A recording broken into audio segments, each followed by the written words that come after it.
وہ یہ نہیں کہتا تھا کہ میں نمازی ہوں، میں حاجی ہوں، میں عمرہ کرتا ہوں. وہ جو کچھ تھا بالکل واضح تھا. اس نے کہہ دیا تھا کہ میں پیتا ہوں لیکن تھوڑی سی پیتا ہوں. اور میں نے کہا نکل جاتی ہو جس کے منہ سے سچی بات مستی میں،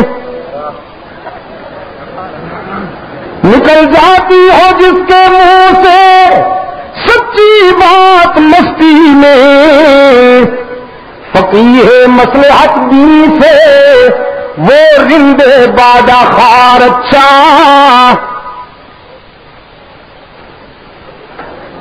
وہ فاسق فاجر ہونے کے باوجود اس نے طوائفوں کو قومی اعزازات نہیں دیے. یہ نمازیوں کے حصے میں آئے. طوائفوں کو اعزازات مل رہے ہیں، ایوارڈ ملتے ہیں، مولویوں کو بھی طوائفوں کو بھی. آگے ساڑھی پیچھے داڑھی قطار میں، آگے ساڑھی اور پیچھے شیخ الحدیث صاحب بہنگی سے جبہ و دستار. یہ مرتبے میں کہیں شیخ محترم سے نہیں.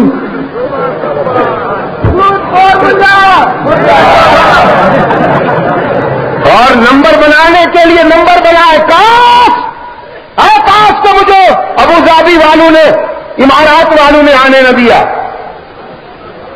میری دلی خواہش تھی کہ میں 6 مارچ کے پروگرام میں لاہور حاضری دوں. میں نے کوشش بھی کی تھی، اللہ گواہ ہے، کہ مجھے 6 مارچ کے جہاز میں لاہور کے لیے سیٹ مل جائے اور 7 کو میں واپس آ جاؤں. دوستوں نے کوشش بھی کی لیکن ایسا نہ ہو سکا.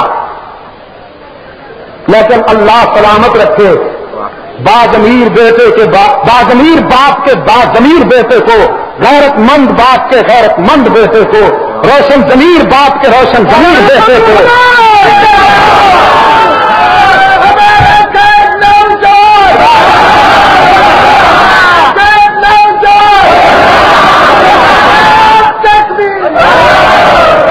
اس نے دل کی بات کہہ دی.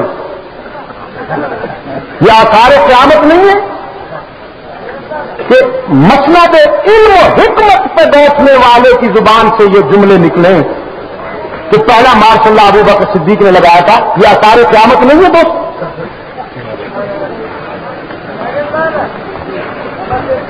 تو میں یہ عرض کر رہا تھا عزیز دوستوں، جب تک مسند اقتدار پہ حاملین قرآن و سنت نہیں آئیں گے اس وقت تک تمہارے مسائل حل نہیں ہوں گے.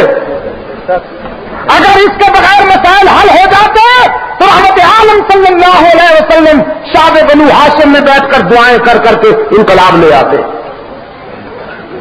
جب تک اقتدار کی قوت نہیں ہاتھ آئی تھی اس وقت تک بلال تڑپ رہا تھا، سمیہ جدا ہو رہی تھی، خبیب انگاروں کو بھونا جا رہا تھا، عمار و یاسر کو ریزہ کیا جا رہا تھا.